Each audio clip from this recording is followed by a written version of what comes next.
Good morning and good afternoon. I hope you're all doing very well. My name is Aniket Shah.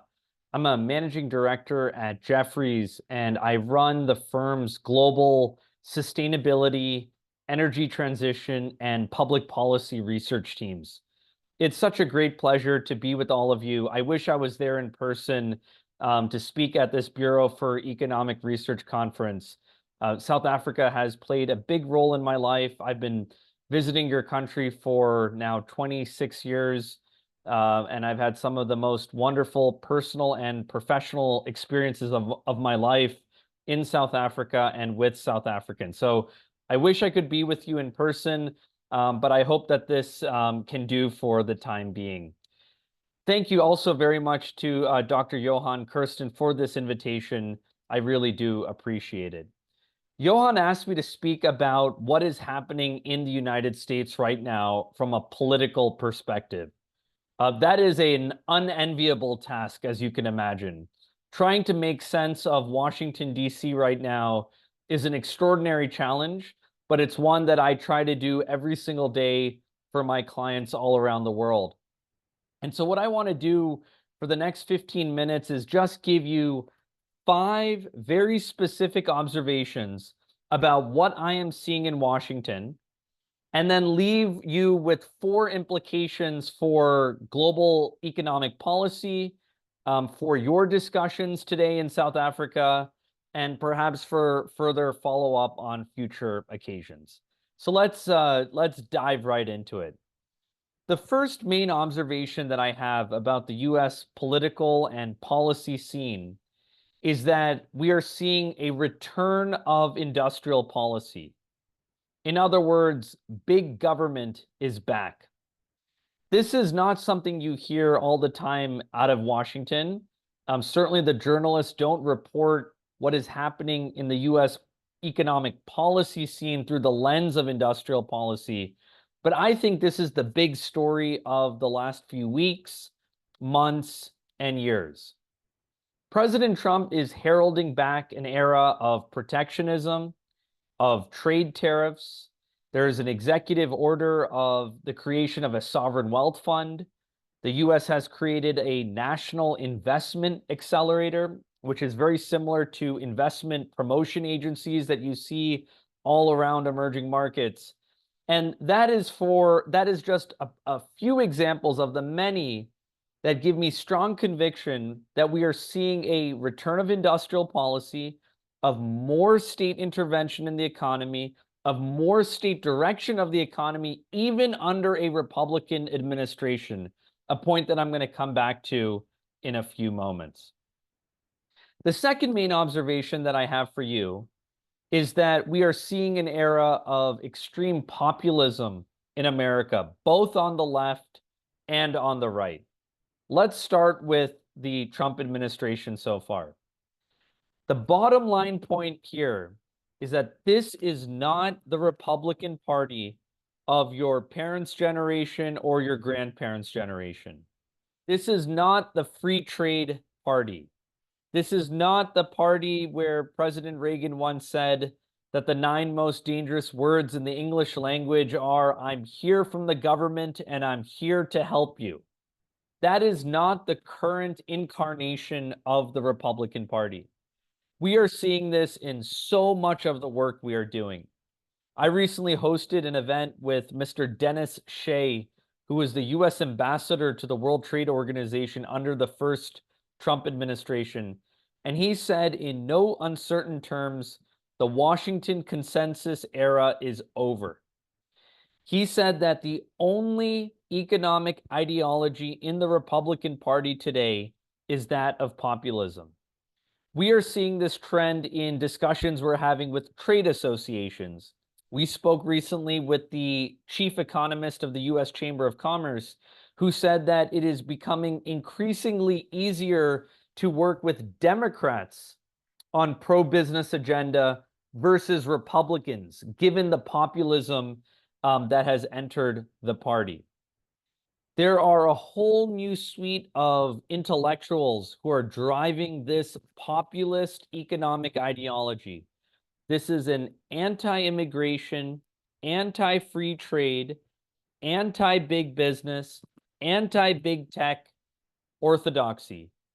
And we all need to appreciate and understand what that means for the US, how it is a reflection of observations that we have about populism around the world, and what it may mean for markets going forward.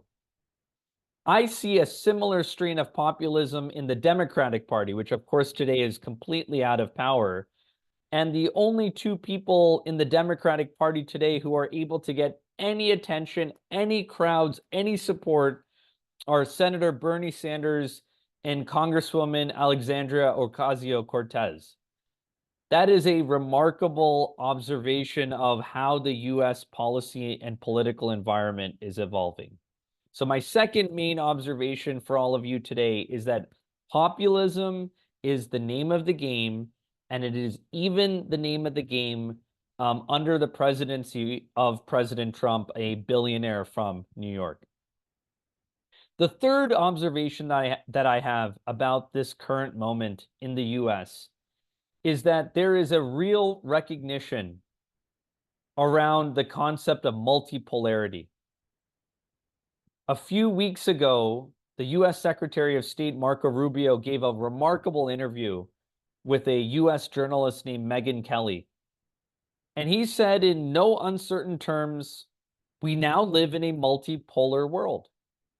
He then continues to speak about how unipolarity is a historical anomaly, and this period of unipolarity of America has come to an end, and now there are multiple poles. There's the China pole he mentions. He even mentions a Russia pole, and that the US has to compete as a peer amongst many, as opposed to being the city upon a hill, the first and only superpower in the world. This is actually a remarkable moment, I would say, in US, I wouldn't say establishment, but in US awareness. Because, of course, everyone in that room today in South Africa knows that we do live in a multipolar world, that the G7 countries put together have a lower contribution to global GDP as the BRICS plus countries in purchasing power parity terms. My favorite data point around this is that in 1985, the US was roughly 20% of global GDP, China was 2%. And now on PPP terms, of course, China is a 30% larger economy than the United States. I bring up this concept of multipolarity because one of the very important observations that I have about Washington and about the US right now is that for the first time in a long time, there is a discussion and there is growing clarity of focus around the US-China rivalry. This doesn't just have to do with trade, which is a point that I'm going to come to later on, but it has to do with where these two countries are from a technological leadership perspective. We, of course, had this big aha moment in the US a few months ago with the DeepSeek news out of China, which got the American establishment thinking again about China, its size, its role, its perhaps a state of play at the technological frontier of artificial intelligence. But of course, China is at the technological frontier of many technologies. They are the world's leader in solar, in wind, in batteries, in electric vehicles, in nuclear energy, in robotics, you name it. China has a very, very advanced position in these arenas. And what we're seeing out of Washington right now, out of this whole concept of multipolarity, is a sharpening of the focus on the US-China dimensions and the US-China rivalry. And we can expect that to become a much, much more significant animating influence of economic policy and foreign policy going forward. Of course, we're seeing that on the trade side, but we're going to see it in other dimensions as well. Okay, so that was my third point, which is multipolarity, an awareness of multipolarity, and then more specifically, an awareness of the US-China rivalry when it comes to key technologies for the 21st century. The fourth point I would like to make is about deregulation. What President Trump is trying to do from a deregulation perspective is just one example of now a global phenomenon around deregulation.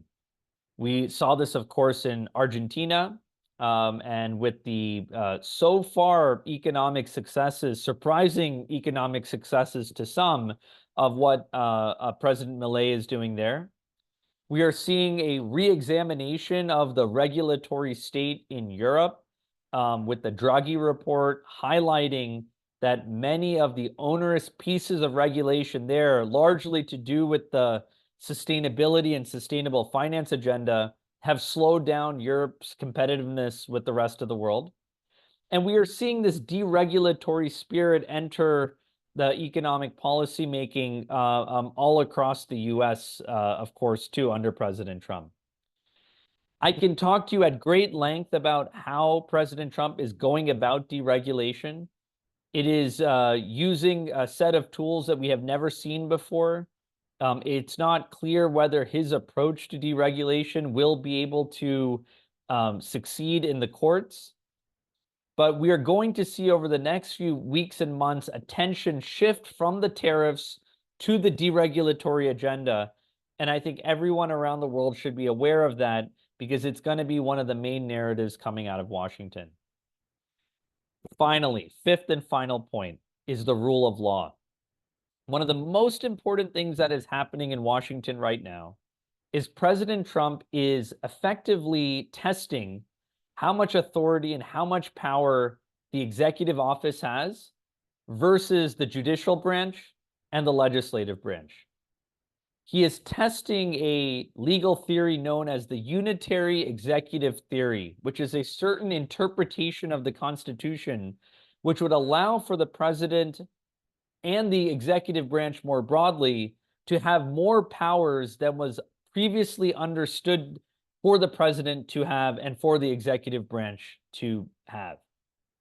Now, many, many court cases are in front of the Supreme Court right now, and the US Supreme Court's decisions over the next few weeks will dramatically influence how much power President Trump has to continue making his policy decisions by executive order versus going through Congress. And even more importantly, how much future presidents can use these tools of the executive office versus being confined by the checks and balances that the US has had. Why am I bringing this up to all of you in South Africa? It's because if the Supreme Court decides that the executive branch has an expanded set of powers or an expanded interpretation of powers, we are going to see a much more active and potentially much more volatile US than we have seen in the past. One of the reasons the US has been a moderated influence is because there were internal checks and balances of presidential action or legislative action or judicial action. If the Supreme Court decides that the executive branch has the kinds of powers that President Trump is wielding right now, we might see those checks and balances change. So those are my 5 main observations about what is happening in the United States. Again, to repeat, that's industrial policy. In other words, big government, government direction of investment, government direction of industry is playing a larger role in both Republican and Democratic circles than it ever has before. Secondly is the rise of populism, and that this Republican Party, the ruling Republican Party, is not a free market, open border, free trade, Washington's consensus Republican Party. And people need to make that mental shift when they think about the US. Number 3 is a growing recognition of multipolarity, and very specifically, that is sharpening the attention of US establishment on the US-China tech rivalry around artificial intelligence, biotech, quantum computing, robotics, you name it. This is now the sphere of, I don't want to say battle, but of interaction between US and China going forward. Fourth is deregulation, that the US is basically trying to do something which we've never seen before in the US, which is a massive big bang approach to deregulation, which could have implications for economies all around the world, both in terms of their potential emulation of this, but also the implications of what this means for US businesses who are operating globally. And finally, we are seeing a re-examination of executive authority, of executive power, and the Supreme Courts are going to decide that in the next few months, and that will have huge implications on how the US economy is perceived in the future. Now, what are the implications of these five main observations? Let me lay out four of them for you. And Johan asked me to speak specifically about the tariffs, so I'm going to use this backdrop to then give a few thoughts about what we can expect in the short term and the medium term. The first thing I would say is that on tariffs, the end goal of President Trump on tariffs will be higher tariffs than the US had before, and more protectionism of US industry and US manufacturing than we've had for a very, very long time. My base case is that the US will go from having weighted average tariff rates of 2% to having weighted average tariff rates of between 8 and 10%. The reason I say this is that Secretary Bessent has recently said that he expects the US to collect around $300 to $600 billion a year in tariffs. That would only happen if we increase the total tariff collection by a factor of 4, which would mean that our weighted average tariff rates has to go from 2 to 8. That gets you to around $320 billion. President Trump is a believer in tariffs. He's had this view for a long time. It is ideological. It is not just economic, by the way. There's a national security aspect to his trade posture. And at the broadest of levels, as I've said before, President Trump is heralding in my estimation, a post-Washington consensus era. So we should expect tariffs to last, that to be a permanent feature of the US economy, and the implications of that are ones that we will all see. The second point that I would make to all of you is that we should expect economic policy uncertainty to last for a long time. In other words, we're not going to see President Trump go back to the first few months of his first term, but rather he is in office right now to fundamentally change how the US economy, policy, education, media, and other aspects of our society function.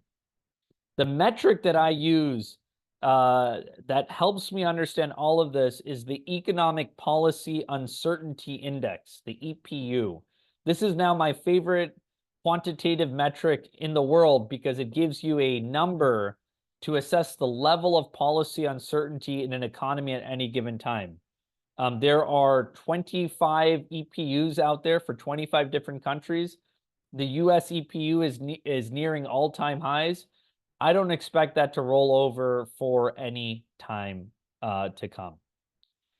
The third point I would say for all of you to understand is that the United States really does believe that its role in the world is going to change, and that we are going to go from an interventionist player that operates all around the world, that is intervening in politics and conflict and this and that, to a much more isolationist and protectionist attitude. This multipolarity is such an important concept for Americans to now fully grapple with. You all, of course, have been understanding this evolution for a long time. But the implications of a US that is receding from the international arena, I think, are not yet to be fully understood. So you should really be appreciating that this is just the beginning of a bipartisan retrenchment from international intervention, international affairs. We're going to see a complete weakening of the international system because the US still was playing a big role in funding many of these international agencies. And we should all be thinking through the implications of that on policy and on economics globally. And then finally, I would just say it's very important to not count President Trump out. This has been a big mistake of a lot of policy analysts for a long time. They keep counting him out. They keep wondering, when is he going to fall? The reality is that many of the policy measures that he is putting into place, he feels that he has the public support behind them. According to Pew Research, 59% of Americans believe that America has lost more from free trade than we have gained. 59%, a number that had been increasing year after year after year.